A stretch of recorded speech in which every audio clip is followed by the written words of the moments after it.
Guys of a Certain Age is brought to you by no one. Absolutely no one. Except these dudes walking down memory lane. Now let's head to the studio to see what they misremember next.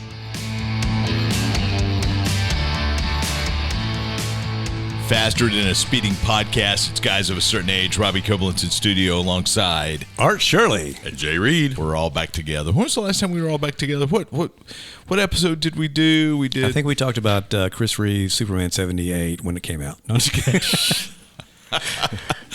Oh, I was 8 years old. I was going to say. I did. Podcasts were invented. So.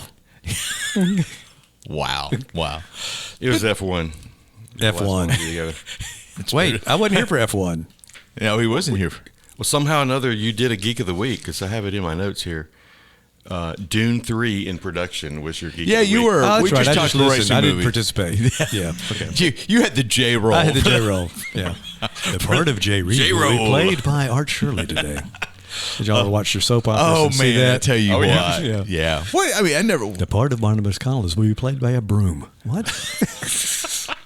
Dark Shadows. Yeah, Dark Shadows. Never watched Dark Shadows. Oh, really? No. I did. Well, yeah. you would have been. Yeah, That's you would have been before my born time. when it came out. Yeah, that's right.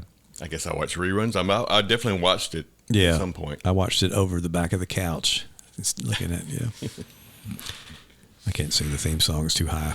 I wouldn't even know it if you tried it. So You certainly wouldn't. Even if you were very familiar with it, you would not know it from my attempt. Well, no, I'll get into that in a minute. Let's do Geeks of the Week first. Who wants to go first? Jay, do you mind if I go first this time? I think, let's do something different. Actually, Jay, if you want to go first. I don't really care. Okay. I never get asked to go first. Well, you usually have 4 or 5 geeks, so we go ahead and get. I'm looking at 2 of them right now.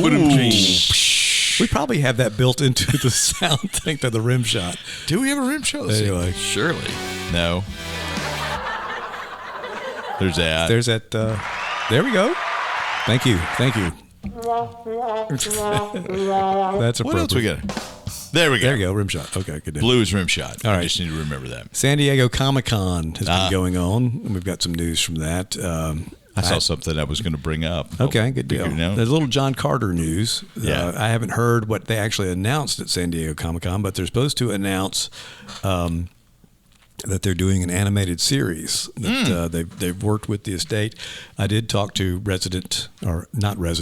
of the show. Yes, Tracy Griffin about it, and he said that he had not heard that they've got a studio aligned. I think they're basically using San Diego Comic-Con to kind of try to pitch it and try to get somebody involved. But it would be an animated series based on John Carter, the books by Edgar Rice Burroughs. So that's cool. So instead of a Kickstarter, it's a Carter starter. A Carter starter. Yeah. Get Carter. Get Carter? Oh, that's not good. Get Carter. Get Shorty. Those are the two. Those are sequels, right? Or that's a movie and a sequel?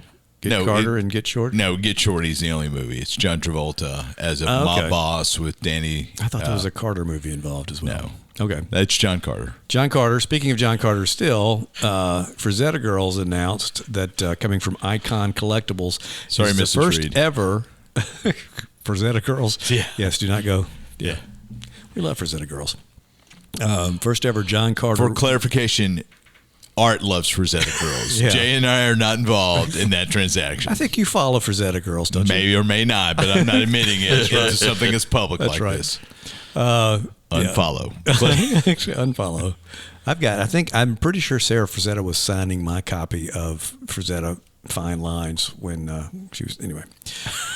John Carter 1/12 scale figure is officially coming from Icon Collectibles, and I'm looking at it right here. It looks really good. 1/12 means it's going to be a 6-inch figure, not a G.I. Joe. Or actually, G.I. Joe, the older one, or the newer one, but not the. So there's a life-size Deja Thorn that they're going to make. Deja Thoris. That they're going to make, Jay, that you might want to put with your. But it comes with Woola, his pet Calot, and a lot of accessories, including an alternate head that you can change here. I guess unless that's supposed to be something that he's severed from somebody. Oh, okay. But anyway, who's putting it out? Icon Collectibles. Okay, I'm not familiar with them. Yeah, and they've produced a Conan version for them as well. And Conan the Barbarian, not Conan the Comedian.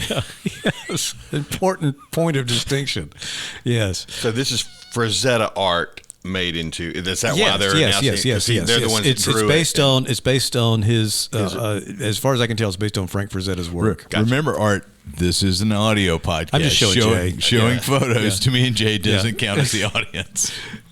Yeah, so as you can see, I'm holding up to the microphone, but the Conan piece is really cool too. And there's some guy, and I follow him. I have to see who it is, but he takes these things and he animates them.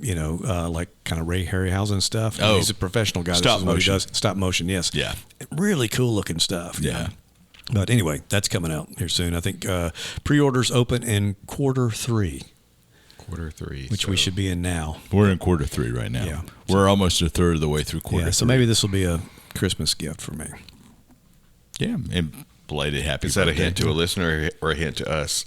It's a hint to a non-listener who I'll have to go tell.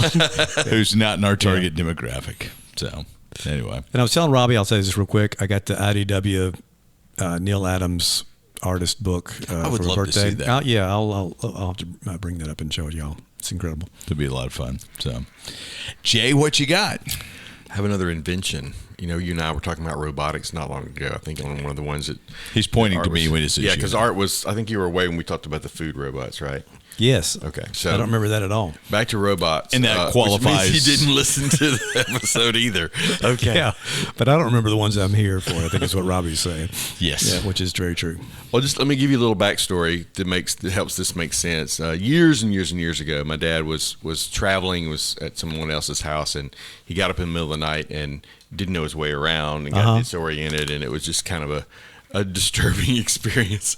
And so since that time, he started carrying a nightlight around, just traveling. So I do the same thing. I like a nightlight, just enough light to get me where I'm going safely, but not enough to wake me up. And we know where that is. Right, exactly. So this is like the corollary to the Run P app. So the accessories include Run P app adjacent, the Light P app. Right. So this inventor, and he goes by Lanius, Lanius on X. So I couldn't find him on Instagram except for this showing this off. But his site is on X. It's all in Japanese, so good luck. But he has invented this nightlight that will take you from, I guess, your bed to the bathroom. It's basically a big square, maybe 6 inches. I couldn't tell really. Maybe 6 inches or larger in 6 inches square, but it operates on like spider legs. It's got like 6 legs. Oh, cool! And walks the light to wherever you know. How fast does it go, Jay? No. It's practical, but terrifying, creepy. Yes. But when you go to this guy's site, you see other similar kind of robots that are that are out there. I don't know how many are his and how many he's highlighting. Because what's it going to do? It's going to lead you into the middle of the road in the middle of the night and get you run over. Or take you to the big spider in the woods like Harry Potter. Oh, yeah. That's. I want to get one of those. First law of robotics, kill Jay. Yeah, so Lanius, if you want to check it out, go to Lanius on X, and or I can. Oh, I don't want to see it. It'd be terrifying for me. Yeah, it's like, okay, so again, you can't see it, but the light here in the studio, just it looks like that, but square. And, okay. And it's on spider legs, and. You would buy this? There was no, I absolutely would not. Not for me. I might give it to somebody else as a gag gift if it was not $1,000 probably. But there is one little video of where this little kid is kind of walking down the hallway and the spider's coming from the other end, so the kid doesn't about face it as the other way. So I guess you could use it as childcare as well. So how does it know when you're getting up? That part I was unable to dig deeper because I don't read Japanese. And you're not turning Japanese. I'm pretty good with the Google Translate app, but I don't think so. You didn't have the vapors turning Japanese. I'm turning Japanese. I don't think so. I really think so. I really think so. I don't think so. Wow. No sex, no drugs, no wine, no women, no. Sorry. Okay. Alrighty. Well, that's a little creepy. It is. Well, so I don't know how to follow that one up, but you don't know how to follow the robot. Well, I don't know that I want to follow it. But San Diego Comic-Con, Art, did you see that there was a preview of a little blip about Strange New Worlds next season? There's going to be a Muppet-centric episode, so they're going to turn the Enterprise crew into Muppets. And so not the season that just started, but the next season. I saw something that alluded to that, but I did not know what it was talking about. It's going to be the Jim Henson Company is going to make Muppets of the entire crew. Okay. And they're going to have a Muppet episode. Are you watching Strange New Worlds this season? I am behind one. Okay, it's really good. I'm enjoying it. Yeah. I think I've watched one, maybe two. Episodes total?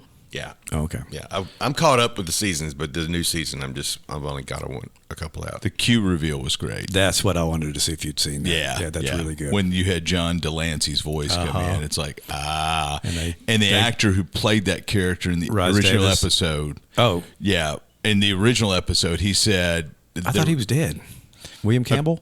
A few years ago at a convention. Oh, okay. Before he was with Delancey, and he made a comment of how he thought it would be great if his character was related to Q. And so, that's what's been the supposition all along, because Trelane was very Q-like, the character that he played, the Squire of Gothos. And for them to tie that in, the whole episode was just a lot of fun anyway. It was. But it was. Poor Spock. Yeah, poor Spock. Poor Spock. Yeah. I started rewatching Star Trek, the Kelvin universe one.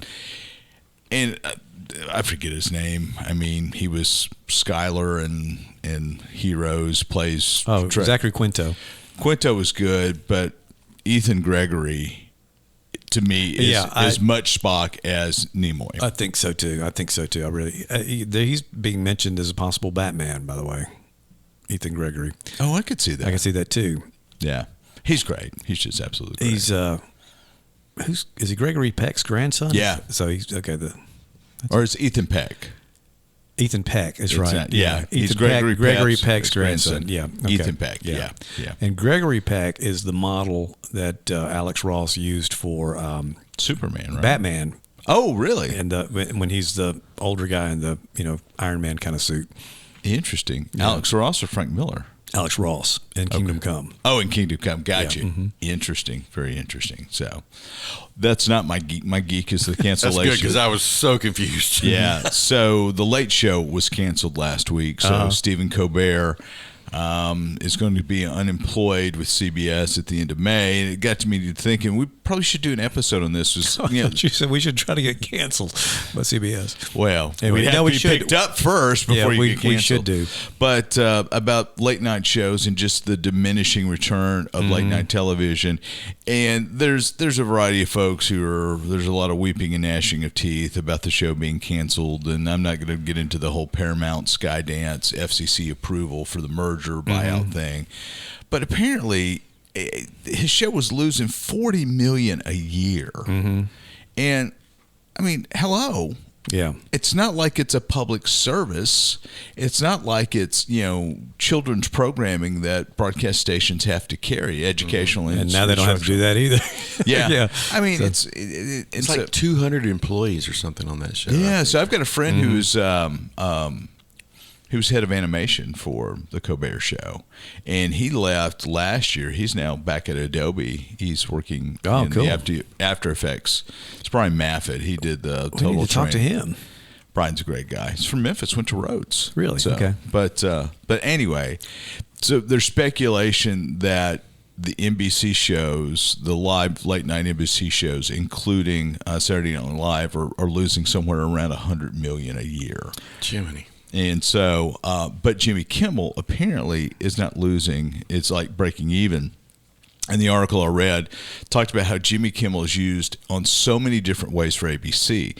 They use him at upfronts to host. They use him to host shows. And the Jimmy Kimmel show is a little bit more integrated into the ABC ecosystem. Well, ABC and Disney too, because whenever there's a Marvel movie out, he has the whole cast out. I mean, that's where they go. They go to other shows, but they put their biggest Star Wars too. Mark Hamill's, there, whatever. So they do use Jimmy Kimmel's show a whole lot. I think much more so than some of the other ones do. When was the last time you guys actually stayed up and watched late night television? I cannot remember. I can't. It's been maybe a decade for me. I think the only time I haven't watched any of those Colbert or I don't care for Kimmel anyway, but the other one, Fallon, every now and then I might depends on who the guest is, but mostly I'll catch clips. I'm not. Well, that's what we were talking about. That's what I think we'll talk about with this when we do this episode, is how now people consume that through YouTube. They go and find the clips. They may end up watching what they wanted the whole show, right, but they kind of watch what they want to see. Especially with Saturday Night Live, because they really push those clips on YouTube, and they keep popping up. So I'll watch probably more of that, or if it's late on a Saturday and I'm just flipping around, I might watch Saturday Night Live. I'm more likely to watch that probably than anything, and even then, not very. I'm not searching for it. Yeah. But remember, when you went out on a Saturday night in high school, I had to be back. You came back and you watched the cold open at Saturday Night Live, or you watched it at a friend's house. Yep. And who was the musical guest? Yeah. Cold open. Who's the host? And then Speaking of cold things, so did you guys see where Gwyneth Paltrow was hired by astronomer.com to... I watched the clip. I wondered if that was a hoax or not. No, it's real. No. And so her ex-husband's Chris Martin, right, lead singer of Coldplay. I thought it was just brilliant. That whole thing. Yeah. It's weird how big that is, though. I guess we have no other sports news or anything like that to follow. It came into the vacuum of the year. That's what I think would happen, So somebody got Coldplay. They released 2 singles in one night. Yeah. Oh! Although she was actually already separated from her husband, maybe divorced from her husband. Yeah. Yeah. So 1 single, 1 compilation. Yeah. Well, I guess 2 singles could be the that's pretty good. Complication. 1 complication. Well, 2 singles, him and his that's wife. right. That's right. Yeah, that's right. That's right. So anyway. All right, we're going to deviate. We're going to come back and talk all things super up next. And we're back after the chair creaks. Jay clicks his pen and, awkward silence ensues. At least he didn't have any bubble wrap. Clip. We're going to talk Superman. We finally all 3 have seen Superman, even though we saw it apart, right? Or did you 2 go? No, we all saw it I saw separately. it with my wife. You saw it with your wife. Yeah. So. I saw it with my wife and son, and a neighboring guy in the next seat who basically shared the seat with me. It was kind of an odd thing. It was an odd coupling. So anyway, I'm glad there was no kiss cam at the. All right, so let's continue on. Okay. So 10,000 foot view, Jay. No, you're not Jay. You're Art. Art, what did you think of Superman? I really liked it a lot. I think I said 7.5 probably out of 10, 7 to 10 out of 10. I really liked the hopeful Superman. Yeah. I have quibbles with it, some things that I didn't care for. But on the whole, I really, really enjoyed the movie. And 10 being the 78 Superman. Yeah, yes, that's the standard for me for pretty much all. That's the Kryptonian movies. standard. Yeah, that's right. So that's it's a pretty good mark. I think Jay and I talked a little bit about it. It's not something that I probably would see it again in the theater, but it's not that life-changing moment that the 78 movie was, and really probably the thing that Iron Man was when Marvel Universe was. That was one of those you go, oh my gosh, this is a whole new type of movie. Samuel L. Jackson coming in talking about the Avengers Initiative was probably his. But I really liked it. I thought they did a good job of having the characters in it that they did. Like I said, I've got some quibbles I'll talk about too, but large view, yeah. And Will and Becky liked it a whole lot too. Jay? Did you ever figure out what you thought of it? I have some specifics, but just overall, it didn't meet the expectations that I went in with. I think I'd watched the trailers and just thought this is going to be awesome, and I didn't find it to be awesome. I enjoyed it. Want to see it again. I'm not sure I want to go to the theater again, but I want to see at least the 2 clips where my phone told me it was safe to leave. But what were those 2 clips? I don't remember. I just know that wherever the Rumpy app told me to go, that's where I went. Yeah. But with the spider. Wouldn't that be cool? The spider in the theater. I think that would cause some panic. It might. War of the Worlds. Yeah. Depends on the movie. Yeah. No, but I enjoyed it. There was a lot I enjoyed about it, but I had some issues. What did your wife think of? She enjoyed it. She liked it. She liked it. I don't like it as nearly as much as Art. I enjoyed some aspects of it, and I'm probably a little lukewarm on it. I'm going to put it probably a 5. Bonnie did not like it at all. Really? Okay. Did not like it at all. I'll jump into a couple things, and then we can get into a general discussion. I think it's probably the best straight off the comic book page adaptation of any movie so far. The whole fact that I love the way you jumped into it. You had this prologue 300 years ago, metahumans were seen, 30 years ago, 3 years ago, 3 days ago, 3 minutes ago, and then Superman plops. Yeah. So I love the fact that we didn't see, an infant from Krypton. Yeah.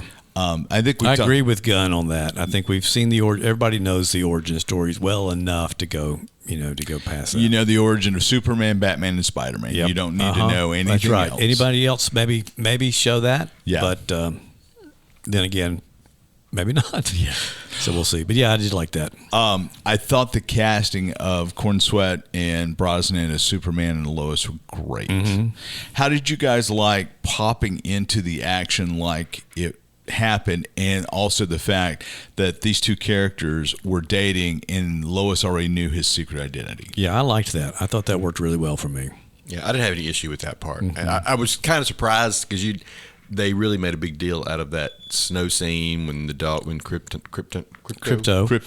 pulled him away. So I kind of go in thinking this is going to be later after a lot has happened. Instead, and then it's first the scene. Intro. Yeah, but so that was a surprise, but it wasn't a bad surprise. What'd you guys think of Crypto? I liked Crypto. I thought it was funny to me, the approach they took with him. That's not the comic book story necessarily. He's always been kind of the faithful companion. He's usually like a lab instead of he's based on Gunn's dog. But for him to be such a bad dog kind of thing was funny to me. I mean, it's comic relief.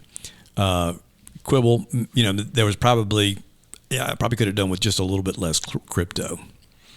Yeah, there was a lot, but it reminded me of my dog. I mean, my dog is smaller, but a lot of the licking, the playing, and not understanding. That's what people, not having awareness of what's going on around you. Like I said, the comic book Crypto is not. I mean, he can get into trouble or whatever. You'd see that because he would be used for comic relief, and that's what happened here.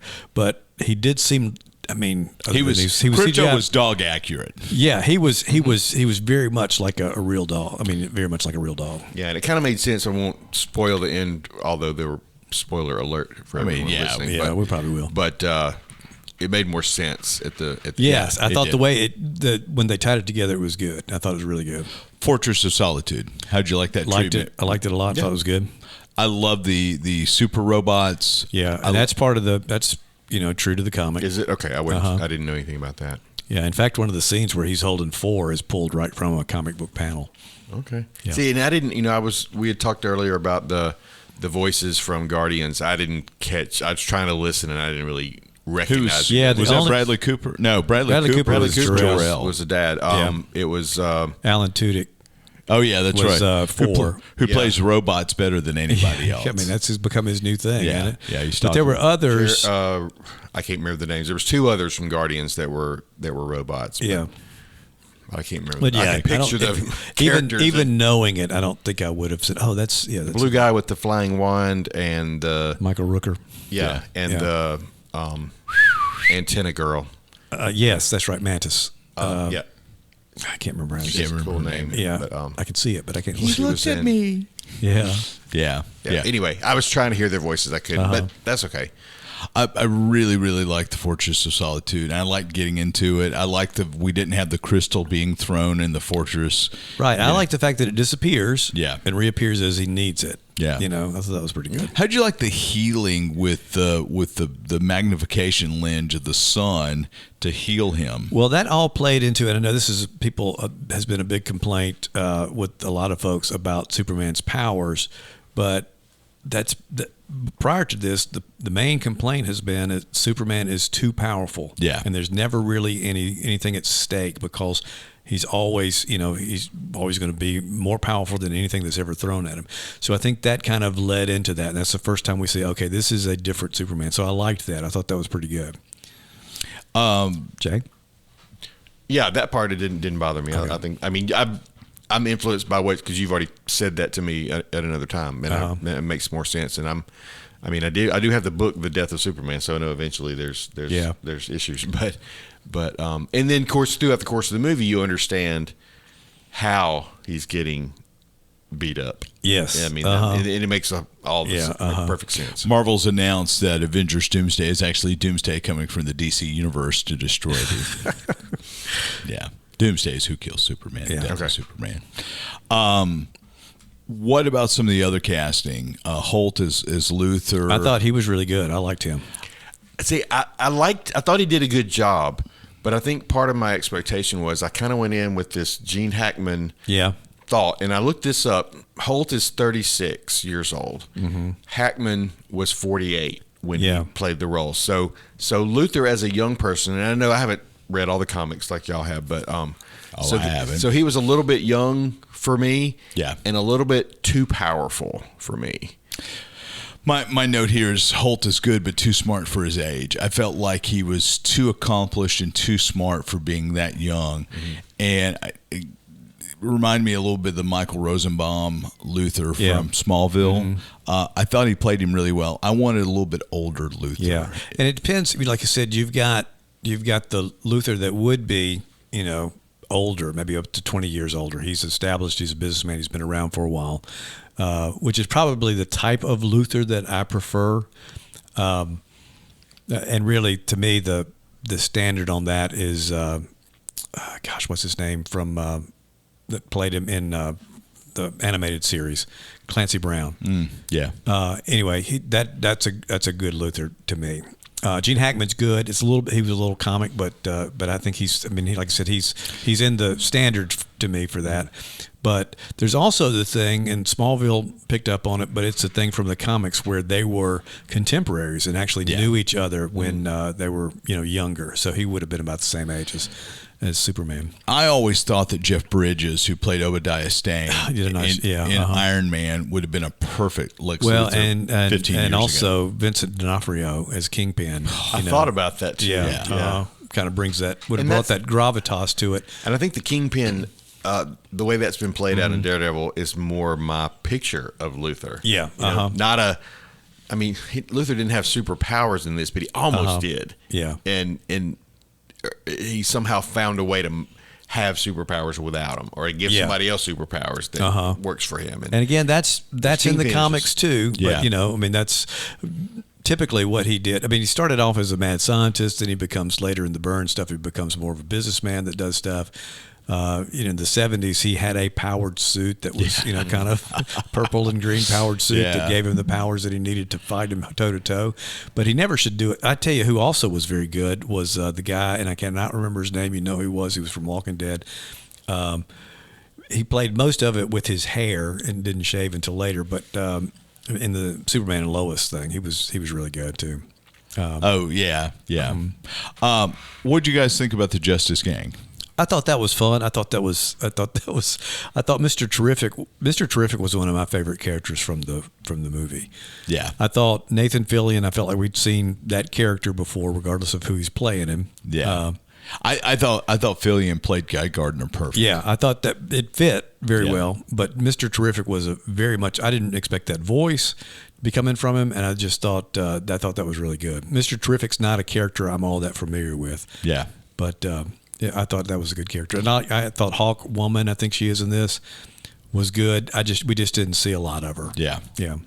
And then there's the mural in the Hall of Justice of the 300 years of metahumans. Right. And Gunn released over the weekend, as we're recording this, or late last week, a close-up of that mural, and then those characters have been name-checked, and they are deep dives. Oh, really deep dives. Yeah. I mean, like Wildcat and Dr. Fate are, I think, the only two that – there may be a couple others that I remember even hearing of. Yeah. I mean, even through our regrettable. Yeah. Yeah. So that was pretty interesting. Did they call it Justice Gang in any of the comics, or no? That's new. That's a Guy Gardner. That's a Guy Gardner. So I think this. I like Mr. Terrific. I like the actor that played him. Mm-hmm. I liked Hawk. Is it Hawk Woman? She's Hawk Woman in this. Okay. In the comics, she's Hawk Girl. Well, there's two. There's Hawk Girl, who is the original, and then there's Kendra Saunders, who is Hawk Woman, who is not in a romantic relationship with Carter Hall, who is Hawk Man. Yeah. Okay. So I like the actress. She was just the one in Last of Us season 2. It took me a second to figure that out. But, she just didn't do much. I didn't know much about her. I knew nothing about Mr. Terrific. So I felt like I was thrown into a movie with a bunch almost of characters. Like you missed the first. You were in episode 2. Like I don't need the origin story for Superman, as we discussed. And Green Lantern has been around a lot, but those two not at all, hardly, aside from the actual comics. And so for somebody like me that is maybe a little bit later to the game, I just felt like am I supposed to know this person? Yeah. What powers does he have? What should I expect? What does she do? So that was a little bit of a letdown for me. But I like the actors. I like the characters. I just felt like I would have enjoyed it if I knew more about. How'd you like Metamorpho? I like Metamorpho. Or the Element Man. Yeah. I like. I don't remember which one was that. He was the one that was making Kryptonite for. Oh yeah. I liked him.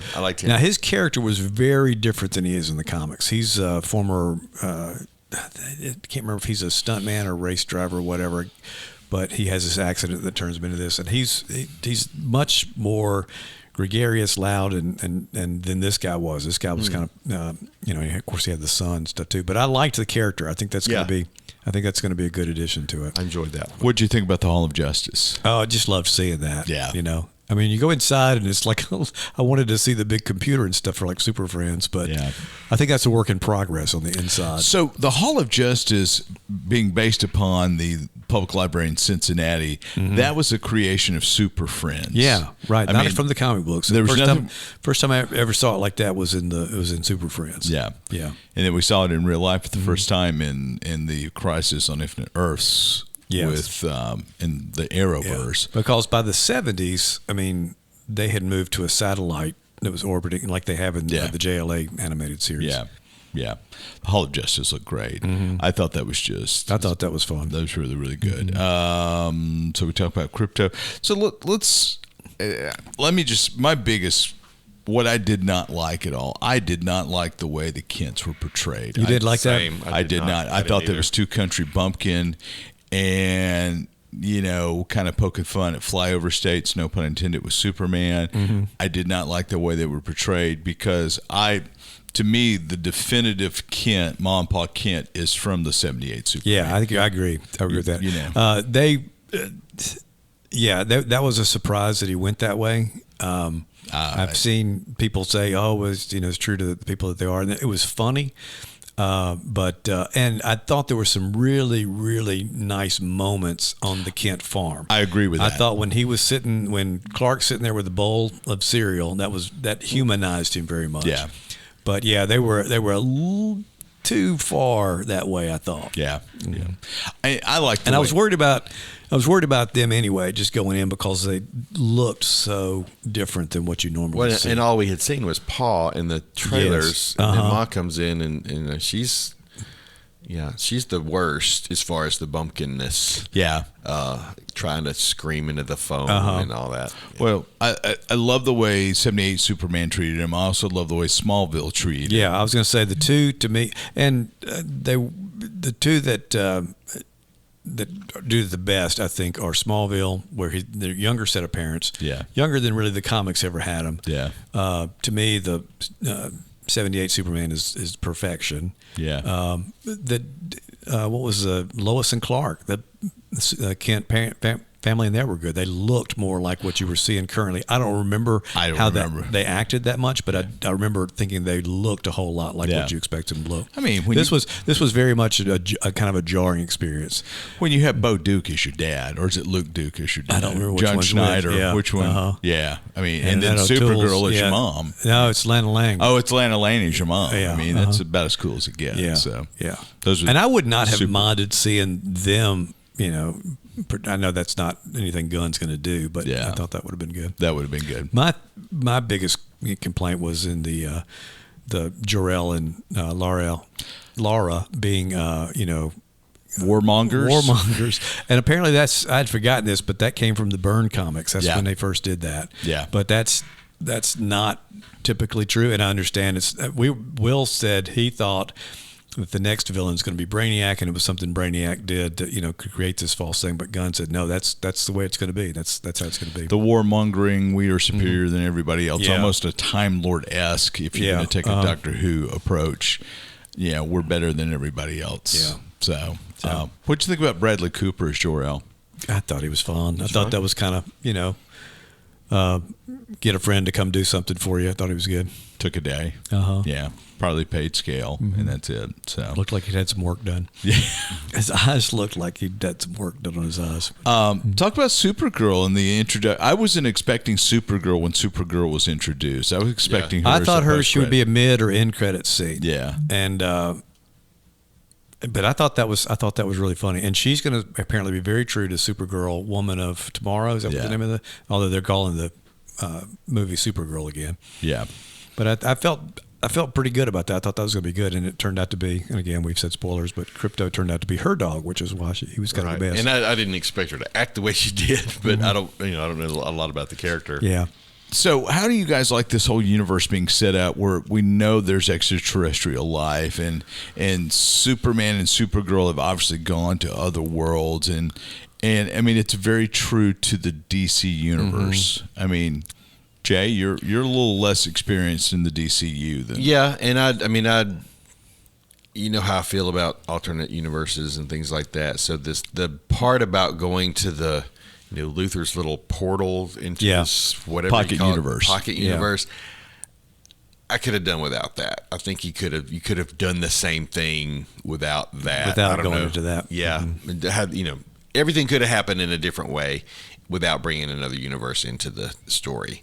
So I kind of like the pocket universe. It seemed like it was kind of tying into the Boom Tombs from Darkseid and that thing. So, and I also think it's going to be key if they do anything with, and again, spoilers, with the clone that he's Bizarro. That's what I think. He's Bizarro. He's Bizarro. That's what. Not Doomsday. People are saying Doomsday, but he's definitely Bizarro. I think he's Bizarro. So the whole thing. Do you know who Bizarro is, Jay? I've heard the name, but I don't. Bizarro is the mirror universe version of Superman, to the point where he's got these blocky. He's usually white, very pale white. Not Caucasian, but actually chalk white, and blocky kind of thing, and he speaks. Then this real primitive, very Tarzan-like. Very much. And there's analogs for Lois Lane and all the characters. He wears a backwards S usually, and in the older, which they'll probably, I don't know if they'll go this far in Gunn universe, but his planet is actually a cube instead of a sphere. Okay. So, but he's got all the powers of He's got all the powers of Superman, but they're backwards usually. I mean, he can fly; they don't go that far. But instead of heat vision, he has like cold. So anyway, when the big bad was revealed as an imperfect clone of Superman, I immediately thought Bizarro. Yeah, that's what they'll do. And that's what I think they should do anyway. That'd be good. Yeah. So throws him into a pocket universe where he learns to talk, and all these things are talks in a haltingly way, and then he comes back. So let's see what else. What about the sheer animal magnetism of Jimmy Olsen? Oh, that's right. Yeah. Riz, as the young kids say. Riz, is that what they say? Maybe not. I don't know. I have no idea what you're talking about. Okay. That's animal magnetism, how the kids describe it these days. See, I thought it would be aura. Aura, he's got some aura as well. Aura. So no, I thought that was an interesting take on him. I liked the Jimmy Olsen character. I liked, his relationship with Eve Tessmacher. I don't think they ever called her Tessmacher in there, but that's who she was. Yeah.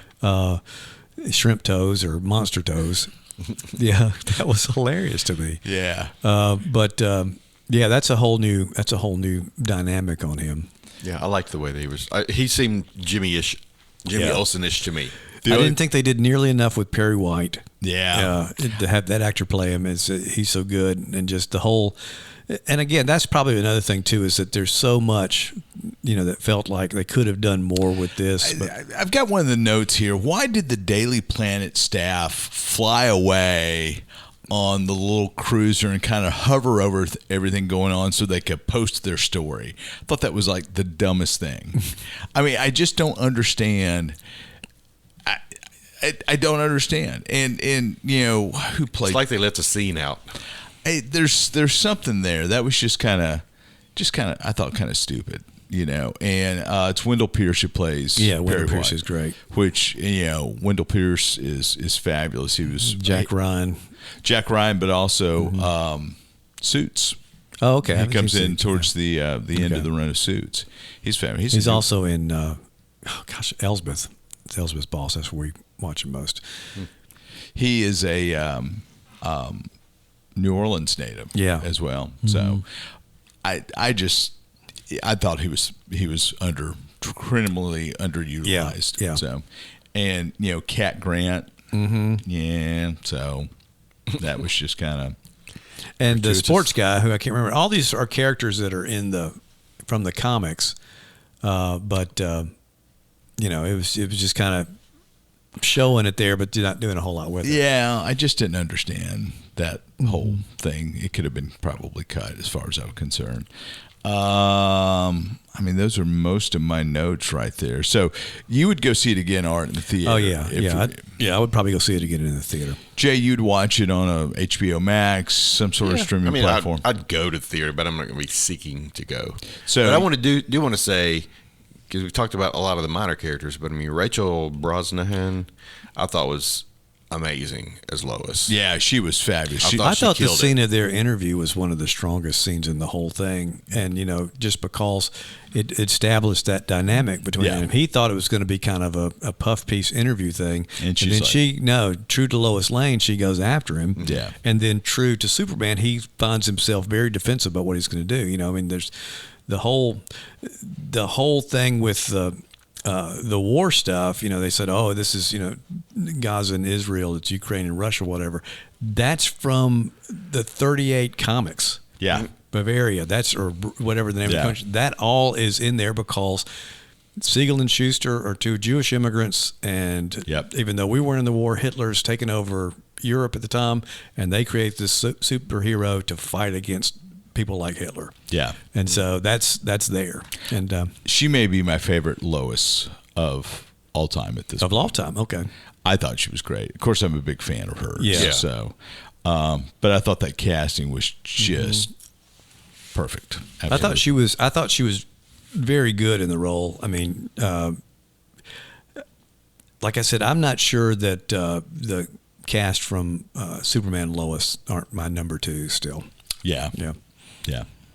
As opposed to Lois and Clark. Yes. Yeah. Or not. Yeah. But Superman Lois is really, really is great. But I thought she was good. I liked the fact that she was not damsel in distress. It had to be rescued. She pretty much took matters into her own hands and kind of created her own rescues. Superman was also often having to be bailed out by either dogs or Justice Gang or whatever. Yeah. And, Jimmy Olsen. And Jimmy Olsen. Yeah. And Miss Tessmacher. Yeah, what would be the only thing missing from the Jimmy Olsen character is if he had a ringtone that was Pocket Full of Kryptonite. Ah, that'd be good. By Spin Doctors, which, I mean, the name of that song is Jimmy Olsen's Blues. Yeah. Yeah. Saved by a Pocket Full of Kryptonite. Okay, so let me ask you this. So everybody knew that Superman and Lois, were having a relationship, right? Like, how long has this been going on? About 3 months or whatever it was, right? They ask at the end. The whole Daily Planet crew knows that they're going on, that they're together. Do you think they also know that he's Clark? No. You don't think so? No. I think they may. I think they're almost kind of, although I will say, Cornsweat probably looks as different as Clark and Superman as anybody I've seen before. Yeah, absolutely. But the hypno glasses, that's from the comic book too. But I've seen stuff where they thought, oh, he just told Guy Gardner that, so he knew he would tell everybody first of all. But anyway, yeah, that's gonna be a fun character, I think. Nathan Fillion is Guy Gardner, just perfect. Buzz haircut, everything. I mean, bowl haircut. So. In credit scenes, I thought I didn't feel like it was worth the wait. Sitting on the moon watching the sun. No, that was and then the coming together. Yeah, that was originally supposed to be in the. I think I might have put Supergirl at the end of the end credits scene. I think that would have been a stronger finish. It was I guess they're afraid people would leave. We want to have end credit scenes, so here's an extra one from the cutting floor. Let's put it in. Yeah, I like it when if you stay, and especially if you stay for the end credit scene, you want it to be something that has a little meaning to it. Well, and it didn't Fantastic really carry Four us. It didn't carry us on. It was just a little scene. It wasn't hilarious. And like the one where you're sitting with Crypto looking at the sunrise or whatever, I thought was just that had no meaning at all to me, unless there's something hidden in it. And then the last one was just what does this tell us about the next movie or the next whatever? Nothing.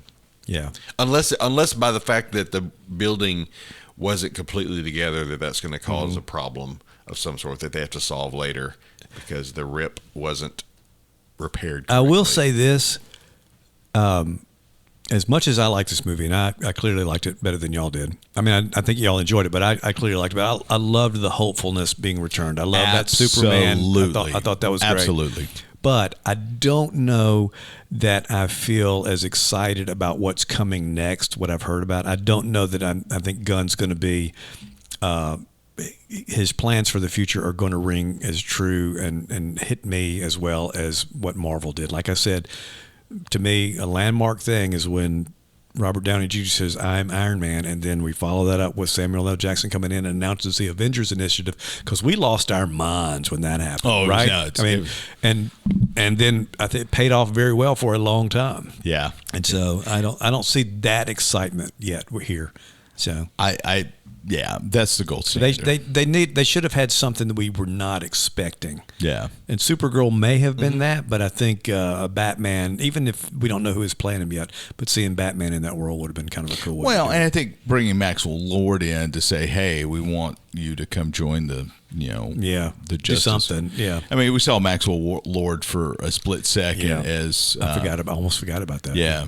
James Gunn's brother, Sean, and that was kind of cool. But I didn't realize that's who that was. Yeah, I mean, I knew it was Sean Gunn. I didn't realize it was. Even if we've seen Lobo, see, that would have been great if you'd brought in Momoa as Lobo, just right there. You don't even have to show his face. Just show him with the cigar, putting the cigar down or something like that, and you hear his voice. That would have been kind of cool. Well, I mean, or you could have had him pulling up on his space hog there on the moon.